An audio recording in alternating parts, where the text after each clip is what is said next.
इतनी बात में क्या कोई दिक्कत है आपको? कोई दिक्कत नहीं। बड़ी संख्या और छोटी संख्या का योग उसने क्या दिया है? इतना दिया है। तो बड़ी संख्या का मान 10 है और छोटी संख्या का मान 7 है। तो इसको मैं मान लेता हूं 10x, इसको मैं मान लेता हूं 7x। तो दोनों का योग करेंगे 10 और 7 17x। 17x बराबर क्या दिया है? 8942। तो x का मान निकाल सकते हैं कि नहीं? इधर पूरा इधर जाएगा, भाग में हो जाएगा। तो मैं डायरेक्ट करता हूं 17 बचे 85। कितना बचा? 4। तो 17 चौका 17 दूना 34 और 17 छक्का 102। यही बचेगा। आगे भाग करके दिखाते हैं। 8942 मैंने कहा 17 से भाग करिए।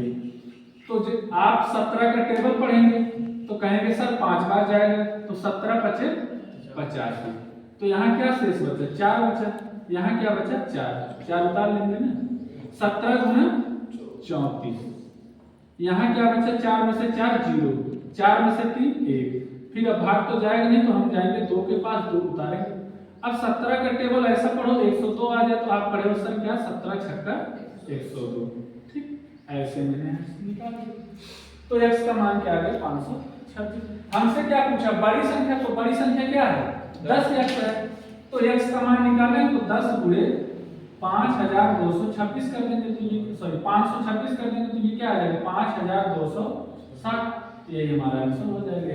अच्छा, अगर छोटी संख्या पूछती तो छोटी, ये बड़ी संख्या हो गई। अगर छोटी संख्या उसने पूछा होता तो क्या करते? 7 गुणे 526 करते, जो भी आता लिख देते हैं आंसर। ठीक, समझ गए कि नहीं?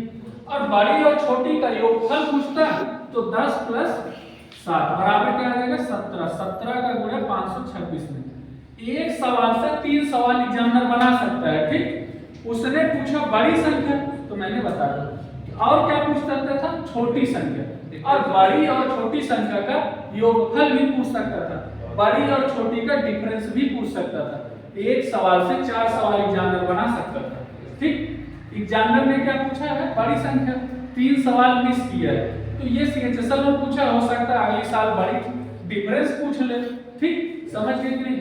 देखो मैंने चारों बातें आपको एक ही सवाल में सिखाया।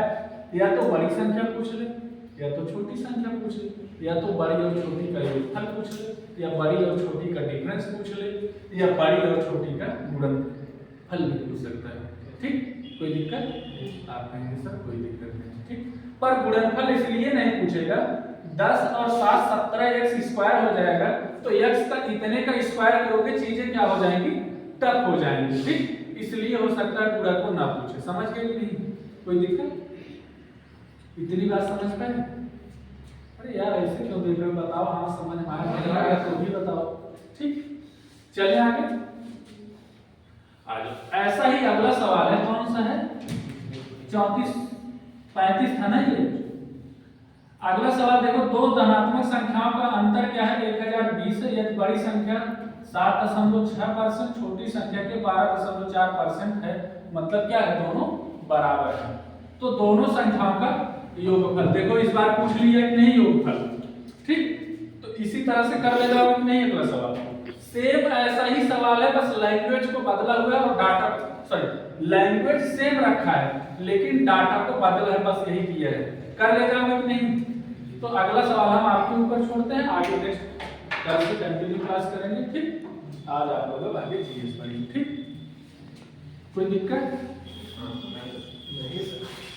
कहीं भी अगर कोई प्रॉब्लम हो तो आप बता सकते हैं। ठीक, चले चलो जीएस पढ़ेंगे।